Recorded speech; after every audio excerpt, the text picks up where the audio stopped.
Palakpakan natin ating mga lalaki. Nais ko pong batiin ang bawat isa ng magandang umaga sa ating pastor, sa mga manggagawa, sa mga kapatid kay Kristo, higit sa lahat sa ating mahal na Panginoong Jesus. Nais ko rin batiin ang mga bisita ngayong umaga na ito. Pati na rin yung mga kapatid na matagal na natin po hindi nakikita ay nakapag-attend din ngayon. Purihin ng Diyos sa kanyang mabiyayang. Tayo po'y dadako sa susunod na bahagi ng ating gawain na kung saan bilang mga Kristiyano kailangan tayo ay mag-aliwan sa mga salita ng Diyos. No? Ang tanging source of strength, no? Ang tanging ating lakas na maglakad dito sa mundong ito, bagamat itong mundong ito ay patuloy na lumalayo sa Diyos, bagamat itong mundong ito ay patuloy na nagdidilim at para bagang hindi siya umaayon sa ating mga kagustuhan bilang mga Kristiyano, hindi pa rin tayo pinapabayaan ng Diyos. No? At sa mga salita ng Diyos, doon tayo pinapatatag at pinapalakas. Sa umaga na ito, kapatid, tayo po ay magbabasa ng mga salita ng Diyos sa pagpapatuloy ng ating Bible study. Buksan natin yung ating mga Biblia.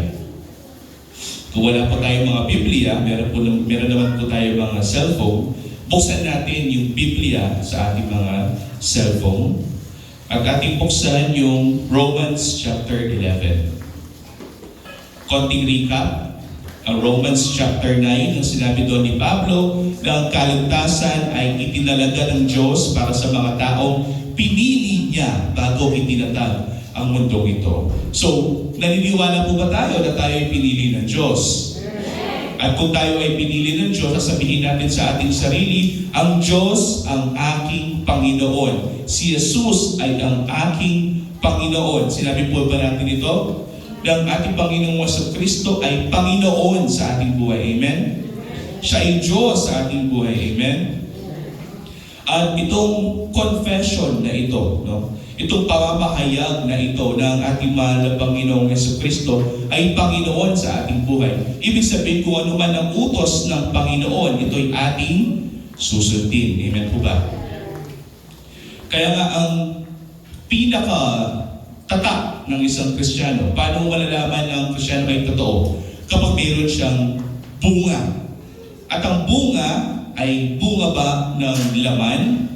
Hindi. Bunga ito ng Espiritu. Kasi nalalaman natin sa Romans chapter 8, ang totoong mga Kristiyano na ibinigay ng Diyos sa ating mahal na Panginoon Kristo ay may tatak ng Espiritu Santo ng Diyos. No? At kung ikaw ay mayroong Espiritu Santo ng Diyos, ikaw ay magbubunga ng naayon sa Espiritu. At nalaman natin na may dalawang lahi sa Biblia. Dito sa Romans na inahahalin tulad ni Pablo. Dalawang lahi. Ang isang lahi ay ang kalahi niya, na lahi din ng ating Panginoon Kristo. Anong lahi na yan? Sa tinatawag natin mga Jews, or sa Tagalog ay itoklak, kada kanya. Tang, yung Jews yan. No, it's Hudyo sa Tagalog. Ito yung lahi ng mga Israelita. Ang tawag sa mga Israelita noong unang panahon ay mga Jews or mga Hudyo. At ang kanilang salita ay Hebreo. No? Kaya may makita akong word dyan, meron ka makita sa Bible, Hebrews. No? Ito yung manunulat ay sumusulat sa mga Hudyo noong unang panahon. At meron ding isa na hindi sila Hudyo, na wala sa kanilang kautusan. Sino ba ngayon ang mga Hentil or yung mga Gentiles sa Bible? This is very important because this is in context sa ating pag-aaralan ngayong umaga na ito. Si Pablo ay Hudyo o Hentil? Si Pablo, isa ba siyang Hudyo o isa ba siyang Hentil? Hudyo. Bakit? Siya isang Israelita. Ang ating mahal na Panginoon Kristo, Hudyo ba siya o Hentil? Hudyo. Okay. So makikita mo dyan, kapatid, ang mga lahi ng Israel na nanggaling kay Abraham, ang tawag dyan ay mga Hudyo. At si Pablo ay isang Hudyo. Kaya makikita mo dito sa Romans chapter 11 verse 1, sabi niya dito, sinasabi ko nga, sabi ni Pablo, itinakwil ba ng Diyos ang kanyang bayan? Sino yung tinutukoy ni Pablo dito na kanyang bayan. Ang bayan ng Israel. No? Na kung saan ito ay piniling bansa, piniling bayan ng Diyos upang magmula sa Israel ang mga pangako at ang mga tipan, makikipagtipan ng Diyos. The promise and the covenant is for Israel. Kanino ba siya nakipagtipan? Kay Moises. Sino ba si Moises? Isang Hudyo, isang Israelita. Kaya sabi ni Pablo, sinasabi ko nga, itinakwil ba ng Diyos ang kanyang bayan? Huwag na huwag mangyari. Ito yung sinabi ni Pablo. Sapagkat ako man ay Israelita mula sa tribo ni Benjamin. Ang sinasabi dito ni Pablo, kapatid, ng kaligtasan, bagamat ito'y lumabas mula sa Israel, hindi naman ibig sabihin doon na ang bansang Israel o yung mga Israelita o yung mga Hudyo ay hindi na ligtas. No? At yung sinasabi ni Pablo rito, siya nga, isang Hudyo, pero ginagamit siya ng Diyos upang ipalaganap ang Ebanghelyo. Sabi pa nga niya, nagpatotoo siya na siya ay isang Israelita, siya ay isang Hudyo, mula sa tribe ni Benjamin, mula sa binhi ni Abraham, at mula sa lipi ni Benjamin. Hindi itinakwil ng Diyos ang kanyang bayan na nang-una pa'y kilala na niya. O hindi ba ninyo nalalaman ang sinasabi ng kasulatan tungkol kay Elias kung paano nagmakaawa siya sa Diyos laban sa Israel? In context, kapatid, bigyan rin ng konting illustration. Elias, kapatid, in English is Elijah. Noong panahon na yun, kapatid, si Elijah ay isang propeta. At ang Israel ay nasa ilalim ng mananakop ng Babylon. At ang kanilang Diyos-Diyosan noong unang panahon ay tinatawag natin si Baal. Okay. At yung Diyos-Diyosan na si Baal ay napakamakapangyarihan to the point na yung mga Israelita mismo ay sinamba nila yung Diyos-Diyosan na iyon. Nagpasakop sila dun sa Diyos-Diyosan na iyon. Mga Israelita yan, kapatid. No? Mga piniling bayan ng Diyos ay sumamba sa Diyos-Diyosan. No? At anong ginawa ni Elijah o ni Elias noong oras na yun? Nagmakaawa siya sa Diyos. Sapagkat alam ni Elijah na ang Israel ay kakatulan ng Diyos dahil sa kanilang kasalanan na pagsamba sa mga Diyos-Diyosan na daan. Ang pinaka-ayaw ng Diyos ay sumamba ka sa Diyos-Diyosan. No? Ayaw ng Diyos yan.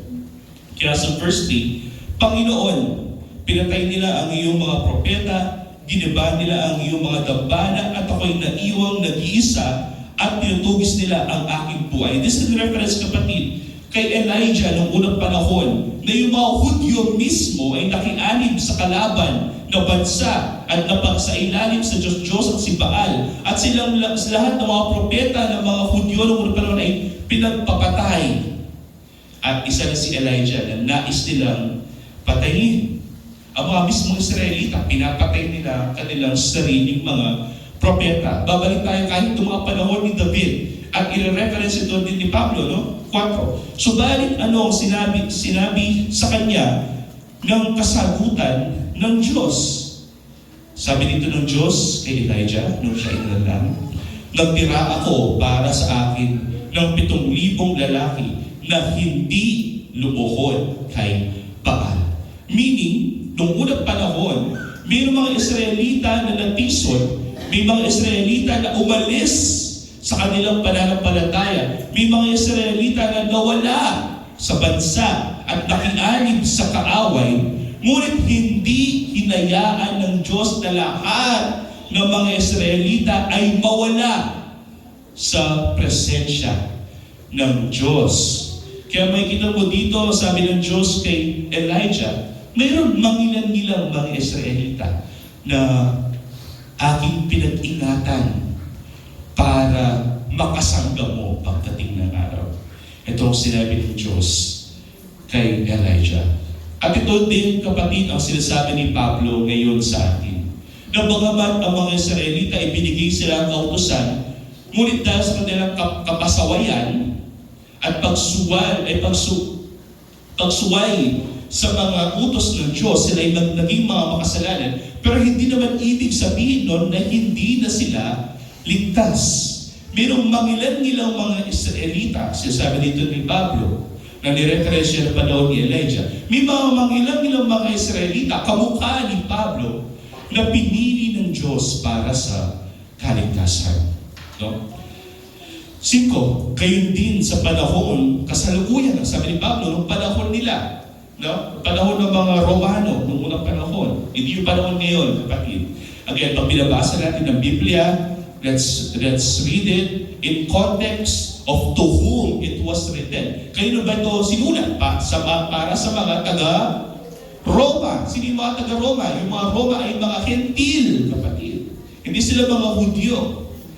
At ganun din, palalahanin sila ni Pablo ngayong sa panahon na ito, kung bakit mahalaga na sila'y naligtas at manatili doon sa estado na iyon na biyaya ng Diyos. 5, gayon din sa panahon kasalukuyan ay may nalalabi na hinirang at ito'y hindi sa pamamagitan ng mga tradisyon o kultura ng mga Israelita. Ano yung kultura at tradisyon ng mga Israelita? Na sa pamamagitan ng kanilang paggawa ng mabuti at pagsunod sa batas, doon sila maliligtas. At sabi ni Pablo, meron mga ilang mga Israelita na hindi naniniwala sa kultura at tradisyon na iyon, na binabase nila ang kanilang kaligtasan sa kanilang paggawa ng mabuti. Bagkus merong mangilan-ilan, remnant, maliit na portion, na naniniwala na sila ay hinirang ng Diyos, pinili ng Diyos, ayon sa biyaya ng Diyos. Mayroong mga mangilan-ilan na naniniwala that they are saved by grace because they are chosen by God. At i-relate natin ngayong umaga na ito sa mga modern day Christians.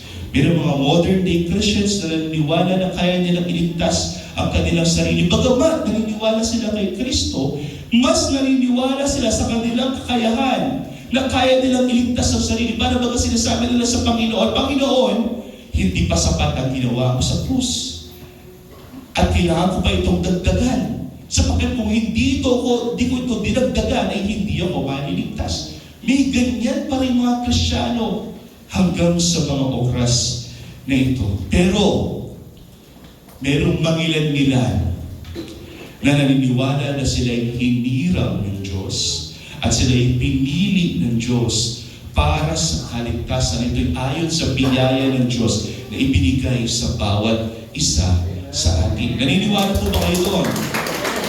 Hindi ba kayo nagtataka? Maraming mga Kristyano sa mundong ito, malalaking mga simbahan, pero hindi nila ma-preach itong katotohanan na ito. Bakit? Kasi the moment na malaman ng tao na hindi pala sa kanyang mga ginagawa ang kaligtasan, bakit pa siya magpapatuloy?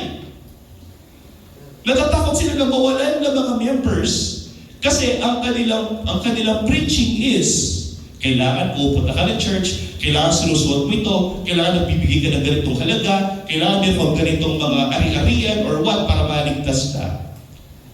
Yung iba nga, magsisimba ka ng 10 times, tapos ulit-ulitin mo itong rosaryo ng 10 times or blah blah blah para maligtas ka.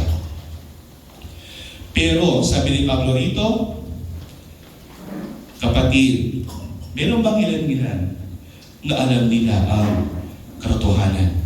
6. Ngunit kung ito'y sa pamamagitan ng biyaya, sabi ni Pablo, ito'y hindi na batay sa mga gawa. I would like to emphasize this. Paki-zoom in. Isa pa, konti pa. Sabi nito ni Pablo sa Romans chapter 11 verse 6. Ngunit kung ito'y, yung ito rito ay ang kaligtasan. So papatan natin, ngunit kung ang kaligtasan ng kaluluwa ng tao ay sa pamamagitan ng biyaya. What is biyaya again? This is the favor o yung pabor na ibinibigay ng Diyos sa taong hindi karapat-dapat na makatanggap nito. Isang pagpapala na ibinibigay ng Diyos sa taong hindi karapat-dapat. No? Kumbaga, pinasaya ka ng Diyos kahit hindi ka karapat-dapat na pasayahin ng Diyos. So kung ikaw ay nakatanggap ng kaligtasan kahit hindi ka karapat-dapat, Ang tawag dyan ay kahabagan or mercy, di ba? This is the absence of justice. Kung ikaw ay nakatanggap ng kaligtasan kahit hindi ka karapat-dapat, ito yung kaloob ng Diyos ng libre at walang bayad. Ibig sabihin nakatanggap ka ng biyaya. At kung ikaw ay nakatanggap ng biyaya, ito ay hindi na, sabi ni Pablo, ayon or batay sa mga gawa ng tao. Sapagkat kung batay pa rin ito sa mga gawa ng tao, hindi na siya biyaya. Ano tawag doon? Kapag nagtrabaho ka, tapos pagdating ng 15, ikaw ay susweldohan. So hindi na siya biyaya. Ang tawag dyan ay sweldo or wage. No? Ang sabi ni Pablo, hindi natin kayang ipagtrabaho yung ating kaligtasan. Hindi natin kayang magtrabaho para tayo ay iligtas ng Diyos. Kaya nga bumaba ang anak ng Diyos para iligtas niya tayo sapagkat hindi natin kayang iligtas ang ating mga sarili. At kung ikaw ay maniniwala doon sa katotohanan na iyon at ikaw ay aasa ng buong buo sa katotohanan na iyon at ikaw ay magtitiwala ng buong buo doon sa katotohanan na iyon, ang tawag doon ay pananampalataya na siyang biyaya ng Diyos na ibinigay sa inyo. Ngayon kapatid, hindi na siya batay sa ating mga ginagawa upang tayo ay iligtas ng Diyos. Kundi ito ay batay sa awa ng Diyos, sa pag-ibig ng Diyos sa bawat isa sa atin, sa pagpili niya sa bawat isa sa atin, sa pagtatalaga niya sa bawat isa sa atin. Yung mga words na yan, narinig natin sa natin sa maruma, siya ay pumipili. Ang Diyos ay pumipili, ang Diyos ay umihirang, nagtatalaga, nag-aaring ganap, at nagluluwalhati. Itong bagay na ito, kapatid, ay ginagawa lahat ng Diyos. Hindi natin kayang gawin yung mga bagay na yan. Tanging ang Diyos lamang ang gumagawa niyan. Kaya nga sabi ni Pablo rito, kung ito'y batay sa biyaya, kung ang kaligtasan ay batay sa biyaya, hindi na ito ayon sa gawa ng tao. Kung hindi ang biyaya, kung ito'y batay pa rin sa gawa ng tao, ang biyaya ay hindi na biyaya. Ano na tawag doon? Sweldo na siya. 7. O ano ngayon? Ang hinahanap ng Israel ay hindi niya nakamtan. Ngunit ito ay nakamtan ng hinirang at ang iba'y pinapagmatigas. May kita ba dito kapatid na may tinatawag na hardening or pinapagmatigas? Ano yung sinasabi dito ni Pablo? Na mayroong mga Israelita, bagamat sila piniling bansa ng Diyos, hindi lahat ng mga Israel ay sa Israel. Ang sabi ni Pablo, di ba? Sa Romans chapter 9, not all of Israel are Israel. Ganun din na inulit na dito sa Romans chapter 11, hindi lahat ng mga bansang Israel o yung mga Israelita ay ligtas. Sapagkat meron din, maila-ila sa kanila, in fact, mas marami sa kanila ay yung mga pinapagmatigas ng Diyos. This is active hardening, kapatid. Kasabihin nyo yan, kasalanan ng Diyos. Kaya naman matigas yung aking puso kasi pinapatigas niya. That is Romans chapter 9, hindi ba? Ang tao, sasabihin niya, bakit ako ang may kasalanan? Diyos dapat yung may kasalanan kasi siya yung nagpapatigas sa aking puso. That is active hardening. Again, sino ka ba o tao para questionin mo yung kalooban ng Diyos? Wala bang kapangyarihan o kontrol ang magpapalayok sa kanyang mga palayok? At gayon din, ulitin ni Pablo dito sa Romans chapter 11, mayroong mga tao na pinapatigas ng Diyos at mayroong mga tao hindi pinapatigas ng Diyos. Ginagawa ba ito ng Diyos ng walang saysay, walang kabuluhan? No! Mayroong layunin ng Diyos kung bakit niya ito ginagawa. Bakit pinapatigas ng Diyos ang karamihan sa mga Israelita at yung iba ay hindi? Tingnan natin. Basahin natin sa pagpapatuloy. Ayon sa nasusulat, binigyan sila ng Diyos ng espiritu ng pagkakahimbing, ng mga matang hindi tumitingin, at ang mga taingay hindi nakikinig hanggang sa araw na ito. This is in reference to Deuteronomy chapter 39 verse 4. Hindi ko na sasabihin. And Isaiah 29:10. Na sinasabi dito, kapatid, na mayroon talagang mga Israelita na pinapagmatigas ng Diyos. Sila'y mananatiling bulag. Sila'y mananatiling tulog at patay sa kanilang espiritu. Ngunit, meron din sinabi si David sa Psalms. At sinabi dito, nare-reference ni Paul, at sinasabi ni David, ang kanilang kapag na naway maging isang silo, isang bitan, isang kapitisuran, at isang ganti sa kanila. Madilim nawa ang kanilang mga mata upang sila'y huwag makakita. Mabaluktot nawa ang kanilang likod ng habang panahon. Nasasabi nito ni Pablo, kapatid, kasi ni Pablo, nasa panahon ni Haring David. Si Haring David, kapatid, ay naging hari ng Israel. Bagamat siya ay hari, mangilan-ngilan sa mga Israelita ay mga naging rebelde sa hari. Hindi sila nagpasakop sa hari. Hindi sila nagpasakop kay David. Kaya ang sabi ni David, pagdating na panahon nito mga Israelita na ito ay hindi nagpasakop, ay mananatiling bulag, ay mananatiling matigas sa kanilang puso. At ganoon na nangyari hanggang sa mga panahon ni Pablo, na mayroon pa rin talagang mga Israelita na nananatiling bulag at nananatiling patay sa kanilang espiritu. In fact, sino yung kalahin nila na dumating dito sa mundo ito na siya ay Diyos na nagkatawang tao? Kalahin nila siya. Sino siya? Ang ating Panginoong Jesucristo. Kalahide, akahinde, gagawa yung milagro kinarapanda, pero yan ang maniwala. Imagine. Tayo nga hindi natin nakikita ang ating Panginoon, pero naniniwala tayo. Imagine yung grace ni God sa mga oras na ito, na bagamat tayo hindi natin nakita ang Panginoon, pero tayo naniniwala. Sila nga nung una pa noon, nakikita nila ang Panginoon, pero hindi sila naniniwala.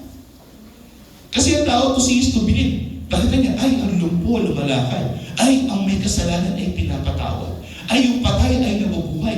Pero hindi pa rin sila naniniwala. Bakit? Kasi patuloy silang pinapatigas ng Panginoon. That is active hardening. At bakit ito ginagawa ng Diyos? Kasi may layunin siya. 11. Sinasabi ko nga, sabi ni Pablo, natisod pa sila upang mahulog. Huwag na huwag mangyari. This is not, dito sinasabi ni Pablo na kaya natisod ang Israel upang Israel will fall. No. Sabi nito, subalit ang pagkahulog nila, pagkahulog ng mga Israelita, ang pagkahulog ng mga Hudyo ay para dumating ang kaligtasan sa mga Hentil. Yun pala yung layunin ng Diyos. Na ang pangako ng kaligtasan, na ang pangako ng pagkikipagtipan, na ang pangako ng pagpapala mula sa lahi ni Abraham ay lumabas mula sa bansang kanyang pinili patungo sa mga taong hindi karapat-dapat. Sino yung mga yan? Yung mga Hentil na wala silang kautusan na patuloy na nagiging pasaway sa harapan ng Diyos. At sinusulatan ni Pablo ngayon, mga Romano. Ano yung mga Romano? Mga Hentil.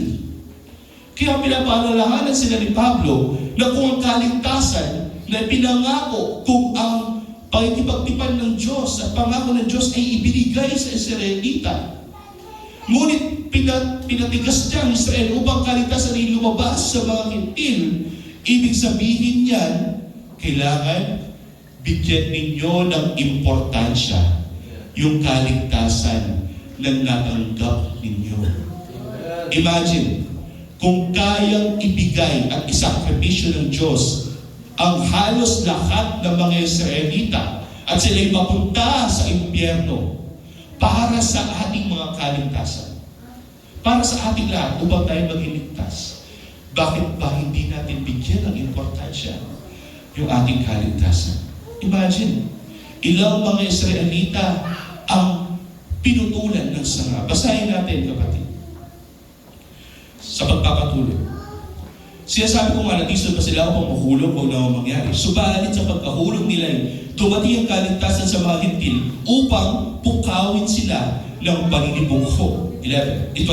Ngayon, kung ang pagkahulog nila ay siyang kayamanan ng sanlibutan at ang pagkalugi nila ay siyang kayamanan ng mga Hentil, gaano pa kaya ang lubos na panunumbalik nila? Sinasabi nito ni Pablo, kapatid, kung ang Israel nga ay pinaghinatulan ng Diyos upang ang kaligtasan ay mapunta sa sanlibutan at ito'y maging kayamanan ng sanlibutan at ang pagkahulog ng Israel ay maging kayamanan nating mga Hentil, ibig sabihin, kung babalik man ang Israel sa piling ng Diyos, ito'y magiging lubos na kagalakan din para sa Diyos. So sinasabi ni Pablo, there is still redemption for the Israelites. Makita mo yan, kapatid. Even sa Thessalonians, sasabihin ni Pablo yan. At ulitin ng Revelations yan, na ang bansa, or the ethnic Israel, ang lumang Israel, ang bansa Israel, ay babalik sa Diyos pagdating ng panahon.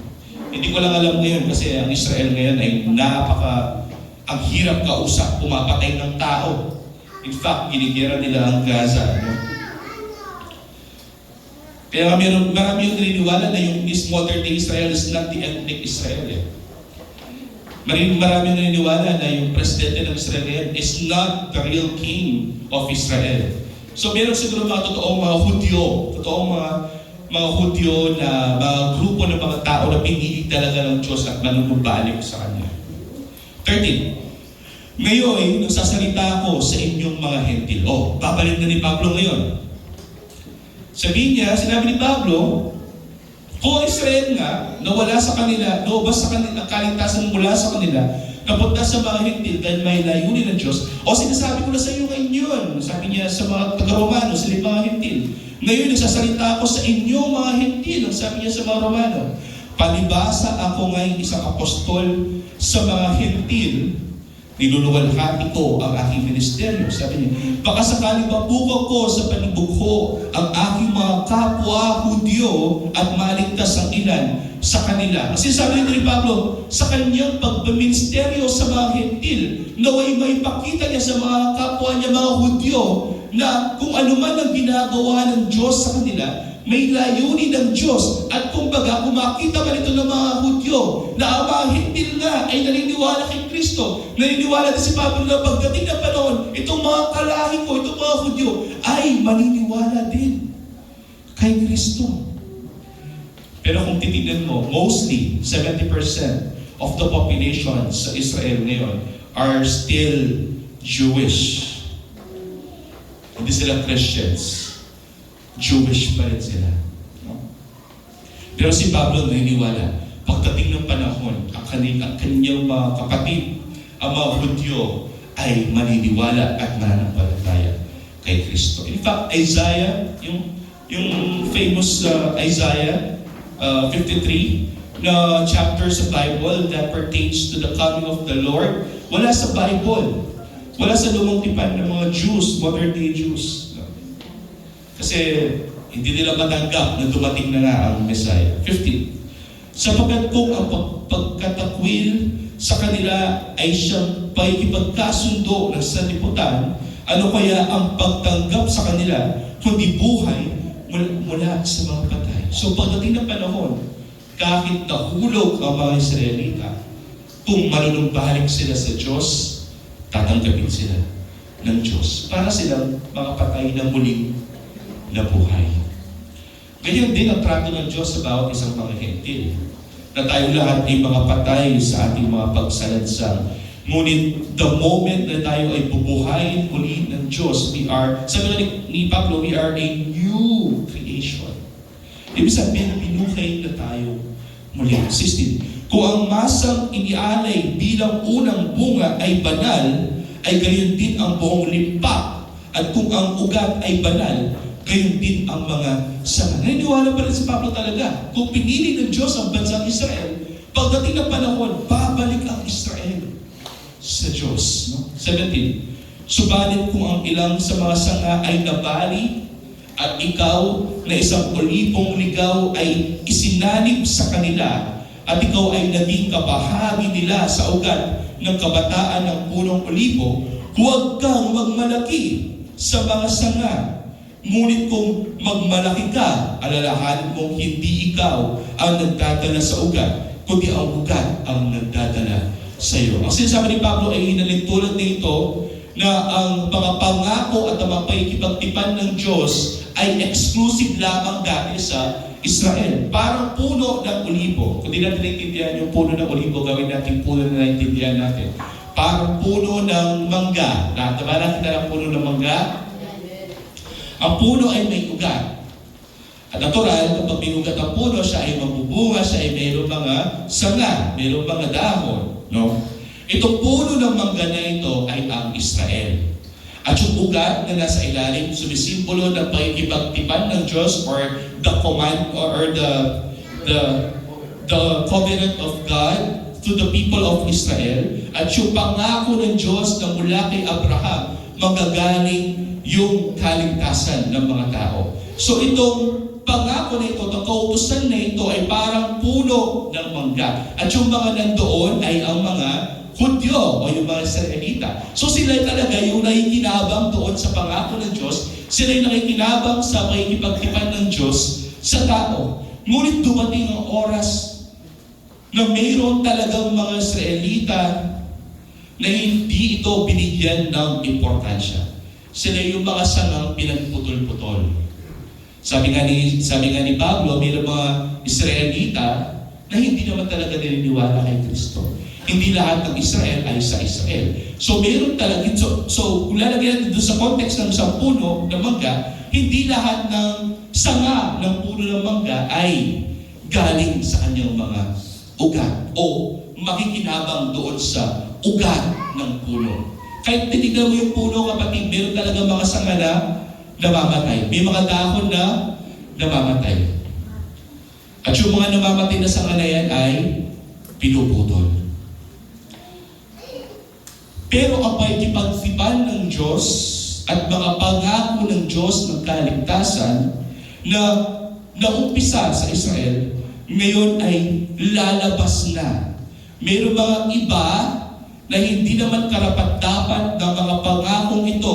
Mayroong mga iba na hindi naman karapat-dapat ng pakikipagtipan na ito ay idudugtong doon sa puno ng mangga upang sila rin ay makinabang doon sa mga pangako ng Diyos kay Abraham, upang sila ay makinabang sa pakikipagtipan ng Diyos sa tao sa pamamagitan ni Abraham. At itong mangyayari ito, kapatid, ay biyaya ng Diyos sa bawat idudugtong doon sa puno ng olibo na iyon. Sino yung mga hindi naman galing, hindi naman totoong puno ng mangga, pero idudugtong doon sa puno ng mangga na iyon? Ang mga hentil, kapatid.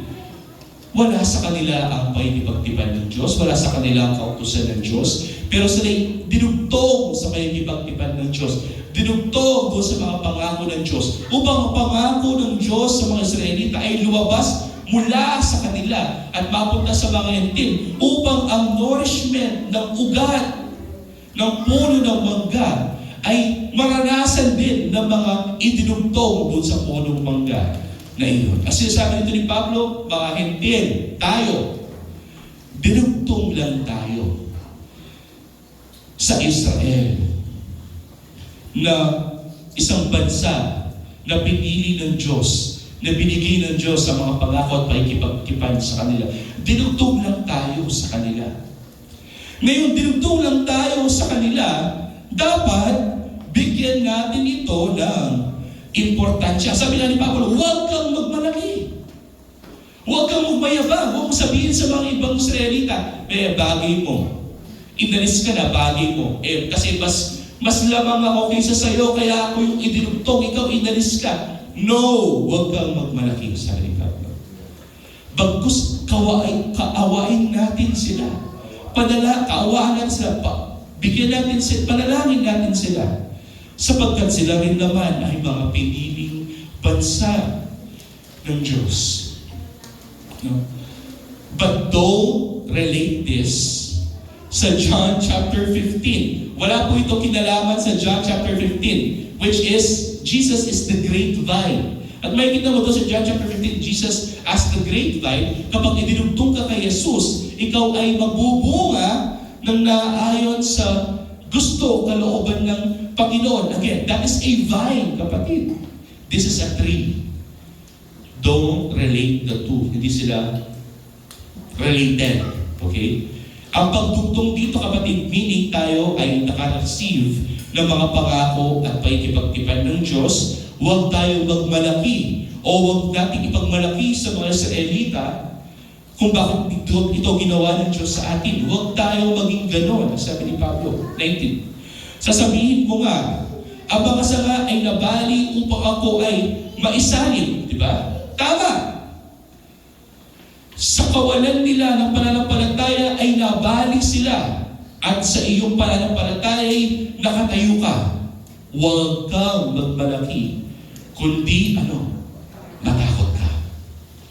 Sapagkat kung hindi pinaghinayangan ng Diyos ang mga likas na sanga, ikaw man ay hindi paghihinayangan. Ang sinasabi ni Pablo rito, kapatid, kung ang mga nakadugtong nga sa tipan, yung mga mismong bansa na pinili ng Diyos, karamihan sa kanila ay hindi nang hinayang ng Diyos na itapon sila sa dagat-dagatang apoy. Karamihan sa kanila hindi nang hinayang ng Diyos na patigasin ang kanilang mga puso at hatulan sila ng kamatayan.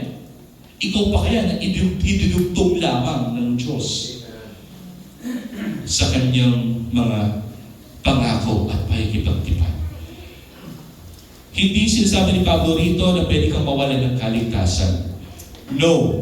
Ang sinasabi ni Pablo rito, pinapalalahanan tayo na bigyan natin ng importansya yung ating kaligtasan. Bigyan natin ng bigat yung ating kaligtasan. Bigyan natin ng kahalagahan yung pagkapili natin para sa kaligtasan. Sapagkat hindi lahat ng mga hentil ay maliligtas. At hindi lahat ng mga Hudyo ay maliligtas. Kung ang Diyos kaya niyang dalhin sa impyerno yung mismong kanyang mga bansa na pinili, sino pa kaya tayo na mga hentil lamang? Kaya ngayong umaga na ito, nais ko palalahanin ng bawat isa na ang pagkapili ng Diyos sa bawat isa sa atin ay ayon sa kanyang kahabagan at biyaya. At kung ito'y ayon sa kahabagan ng Diyos at biyaya, ibig sabihin, kahit hindi ka karapat-dapat, pinili ka ng Diyos para sa kaligtasan. Kaya ka nandito. Kasi naiintindihan mo na pinili ka ng Diyos at ngayon paglilingkuran mo ang Panginoon kasi sinabit mo sa iyong mga labi, si Jesus ay ang aking Panginoon. Kung si Jesus ay ang Panginoon, paglilingkuran mo siya. Amen. Kaya tayo nandito. Pero, kung hindi mo ito binibigyan ng importansya, ibig sabihin, sino ka ba sa harapan ng Diyos na hindi ka susunugin ng Diyos pagdating ng panahon? Kung kaya niyang sunugin ng kanyang mga sariling piniling bayan sa dagat-dagatang apoy, tayo pa kaya ng mga hentil? Hindi ba niya kaya sunugin niya tayo? Susunugin niya tayo pagdating ng panahon. Hindi ito pananakot, kundi kailangan ang kaalaman natin sa katotohanan na ito ang magbigay sa atin ng takot sa Diyos. Na kung kaya niyang parusahan ang mga sarili niyang piniling bayan, tayo pa kaya na hindi karapat-dapat paparusahan tayo. 22. Tingnan mo nga ang kabaitan ng Diyos sa mga nahulog ay kabagsikan. Tayo mga idinugtong, naranasan natin ang kabaitan ng Diyos. Ngunit sa mga pinutol, naranasan nila ang kabagsikan ng Diyos. Ngunit sa iyo ay ang kabaitan ng Diyos kung mananatili ka sa kanyang kabaitan. Kung hindi, ikaw man ay puputulin. May kita mo dyan, kapatid, na ang sinasabi ni Pablo rito, no? Malalaman natin kung sino yung mga totoong nasa ilalim ng kabaitan ng Diyos. Sila yung mga nananatili ng matatag sa kabaitan ng Diyos. Kung hindi ka nananatili, sabi ni Juan, sabi ni John, kung hindi ka nananatili sa pananampalataya kay Kristo, you were never His at the first place. Hindi ka talaga tunay na Kristiyano at the first place. Kasi pwede ka naman magpanggap na Kristiyano eh. Pwede naman magpanggap na tupa ang isang kambing. Pero ang hindi mo kayang magpanggap ay maging totoong tupa ang kambing. Kasi ang kambing, kahit ito'y magbihis na tupa, siya pa rin ay kambing. Kaya makita mo dito, kapatid, yung mga tunay ng mga pinili ng Diyos ay yung mga nananatili sa kabaitan ng Diyos. At kung hindi ka nananatili sa kabaitan ng Diyos, ikaw ay puputulin. Ibig sabihin, ikaw ay hahatulan ng Diyos. Ikaw ay mamamatay, kamukha ng mga Israelita na pinutol din mula sa puno ng olibo. 23. At sila man, kung hindi sila magpapatuloy sa di pagsampalataya, sila ay mapapasanib sapagkat makapangyarihan ng Diyos upang sila ay isanib na muli. Ibig sabihin dito, kapatid, na umaasa pa rin si Pablo sa kanyang mga kapwa Israelita na kahit hindi sila sumasampalataya ngayon, pagdating ng panahon, sasampalataya sila kay Kristo at isasanib silang muli doon sa covenant o pakikipagtipan ng Diyos sa kanyang mga pangako. 24. Sapagkat kung ikaw nga na pinutol mula sa likas na olibong ligaw at salungat sa kalikasan ay isinanib ka sa pinayabong na punong olibo, gaano pa ang mga ito na mga likas na sarana may isanib sa kanilang sariling punong olibo. So umaasa pa talaga si Pablo na pagdating ng panahon, Israel will come back to God. 25.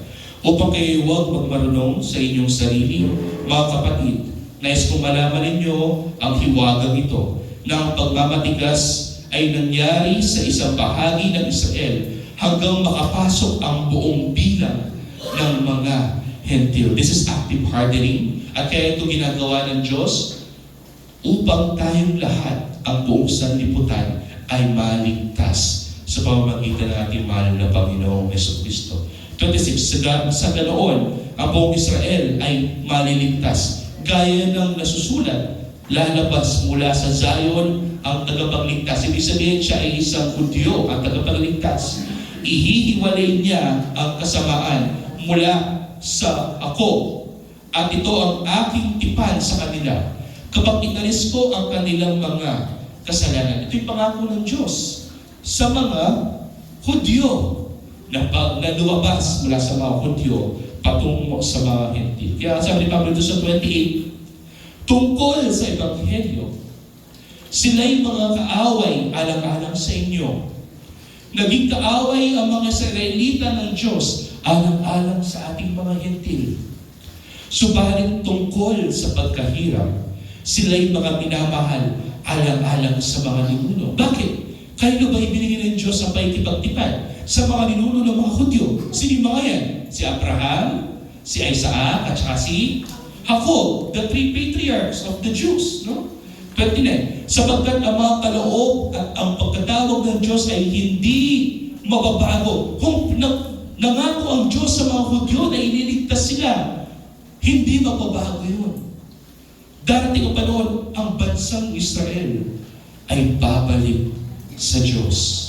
Hindi ko lang alam ngayon, kasi yung Israel ngayon pasaway, pumapatay ng tao. Pero hindi ko alam, malay mo, bukas magbabago sila.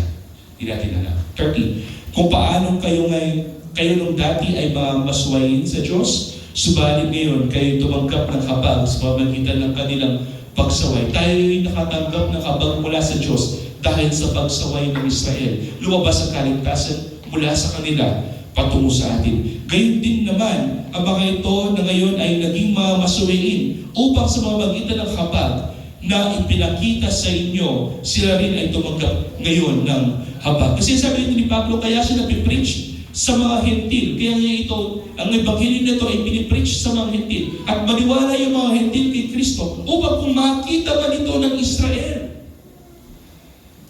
na nakatanggap ng habag yung mga taong hindi karapat-dapat na ito, sila pa kaya na mga pinili ng bansa ng Diyos? Hindi ba din sila kakabagan ng Diyos? No? Kaya nalulungkot din naman si Pablo sa kanyang mga kalahi. Sapagkat kinulong ng Diyos ang lahat sa pagsaway upang siya'y makabag sa lahat. O ang kalaliman ng mga kayamanan ng karunungan at kaalaman ng Diyos, hindi masuri ang mga hatol niya at hindi masiyasat ang kanyang mga daan. This is in reference to Isaiah 55 verse 8. Basahin muna natin ito kapatid, because this is very, very important. Sa Isaiah 53, nalaman natin na ang Diyos ay magpapadala at magsusugo ng isang tao na tatanggap ng kaparusahan on our end para sa atin. Siya yung mag-crush, siya yung ipapako sa krus, siya yung mamamatay para sa atin. At sa Isaiah 55, makikita mo dito, Isaiah 55 verse 8, sabi nito ni Isaiah, sapagkat ang aking mga pag-iisip ay hindi ninyo ang mga pag-iisip, sabi ng Diyos kay Isaiah, ni ang inyong mga pamamaraan ay aking mga pamamaraan, sabi ng Panginoon. Your thoughts are not my thoughts, your ways are not my ways, sabi ng Panginoon. Ngayon, kung ito yung piniling paraan ng Diyos upang ang kaligtasan ay mapunta sa mga hentil, huwag natin itong questionin. Kasi meron pa rin mga tao ngayon na nag-question yan. Kung ang Diyos mo ay totoong Diyos, bakit ninayaan na yung mga Israelita ay mapunta sa impyerno? Kung Diyos mo ay totoong Diyos, bakit niya hinahayaan na yung mga Pilipino sa Cebu ay mamatay sa lindol? Kung ang Diyos mo ay totoong Diyos, bakit niya hinayaan yung mga tao sa Indonesia ay mamatay sa tsunami? Diba? Ganyan tayo.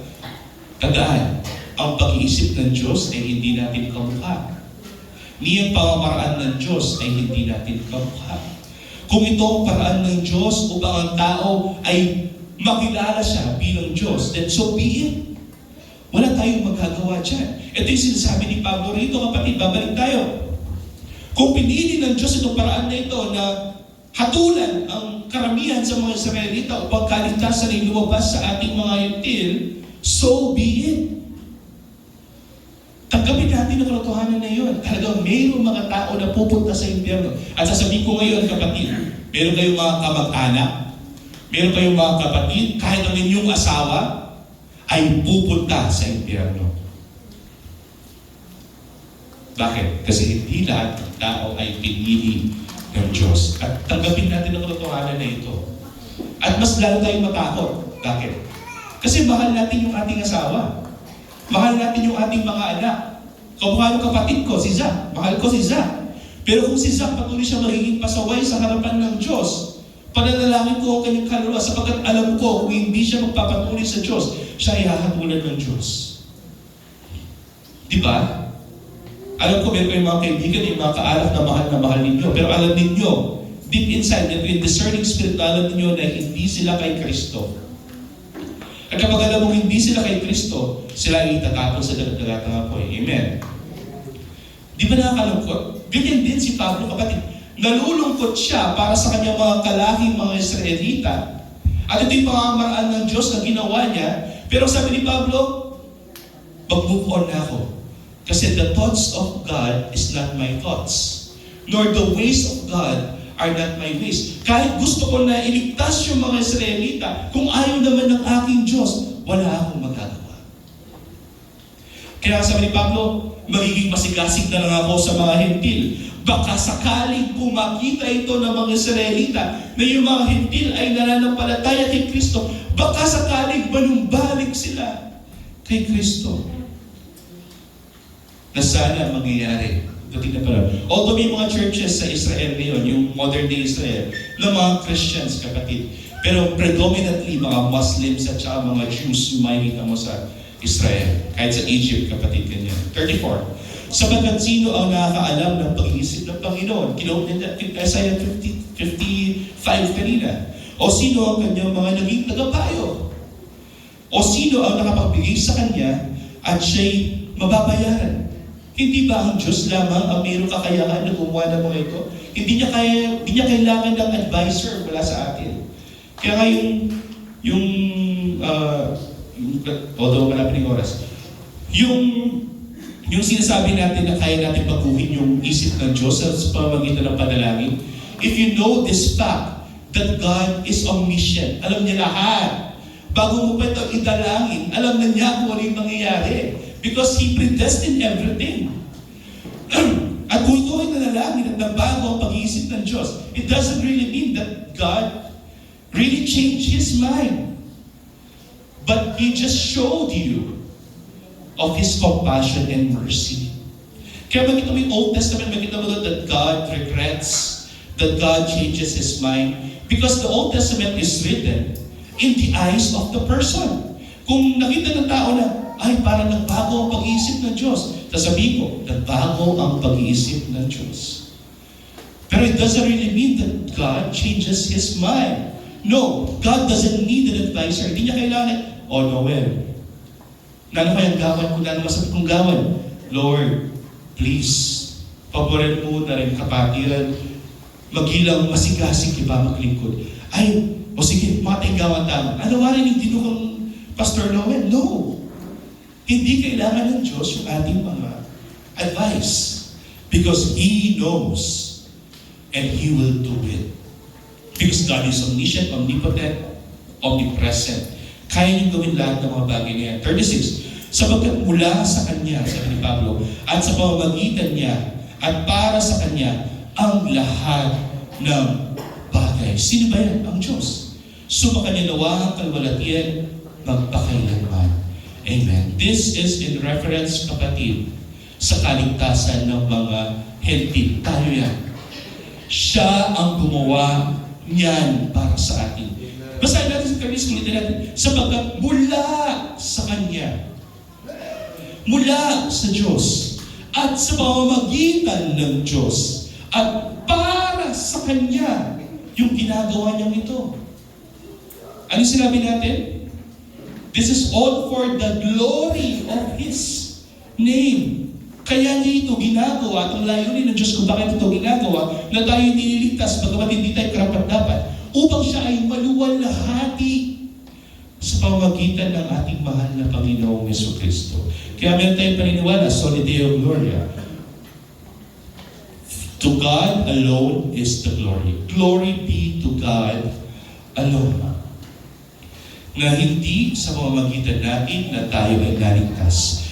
Pagkus ito'y kalooban ng Diyos na tayo ay makatanggap ng kaligtasan. At bigyan natin ito ng importansya sapagkat kung kayang itapon ng Diyos sa kanyang sariling bayan sa dagat-dagat ng apoy, sino pa kaya tayo na mga basahan lamang sa kanyang harapan na hindi naman niya itatapon sa dagat-dagat ng apoy? No. Hindi mo dadalawang isip ang Diyos na itapon tayo sa dagat-dagat ng apoy. Kaya, Romans chapter 12, mayroong conclusion si Pablo rito. At kakapyo ko to, kapatid, para yun yung magiging topic natin next Sunday. Therefore, sabi ni Pablo, this is the conclusion of Romans chapter 9 to Romans chapter 11. This is conclusion, kapatid. Therefore, ngayong nalaman ninyo na hindi pala kayo pumili sa Diyos, bagkus siya'y pumili sa inyo, kayo'y hinirang niya bago itinatag ang mundong ito, at kayo'y napakain Kristo dahil sa kanyang mabiyayang mga kamay. Ito'y biyaya at ito'y hindi yung pinagtrabaho. Therefore, sabi ni Pablo, ano yung dapat natin gawin? Ngayong nalaman natin ang katotohanan na ito, ano yung dapat natin gawin? Therefore, sabi ni Pablo, kaya nga, sabi niya, mga kapatid, isinasamo ko sa inyo, alang-alang sa mga kapakabagan ng Diyos, na inyong ialay ang inyong mga sariling katawan bilang isang haing handog na buhay, banal na kasiyasiya sa Diyos, na siyang makatwiran nating paglilingkod. Yun yung pag-aaralan natin next Sunday. Ano nga ba itong makatwirang paglilingkod ito? Ano ba yung makatwirang pagsamba na ito? Ngayong nalaman natin yung katotohanan na ito, dapat pala yung paglingkod natin sa Diyos, dapat pala yung pagsamba natin sa Diyos ay nakaugat dito sa katotohanan na ito, because this is in conclusion to the gospel that we just read from Romans chapter 1 to Romans chapter 11. Ngayong nalaman mo na yung katotohanan na ito, ano yung gagawin mo?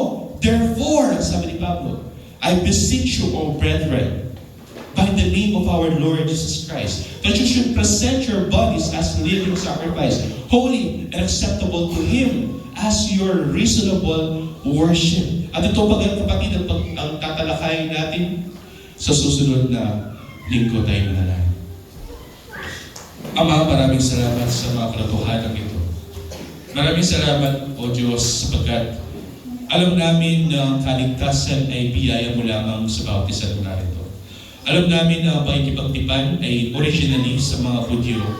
Ngunit handa kang magsakripisyo ng karamihan sa kanila upang ilabas ang pakikipagtipan sa amin. O Diyos, ibigyan namin ito ng importansya sa aming buhay. O Diyos, ibabalik namin ito ng karampatang pagsamba sa iyo sa aming pag-aaral sa susunod na ito. Ito'y aming samot dalangin sa mga pangingin.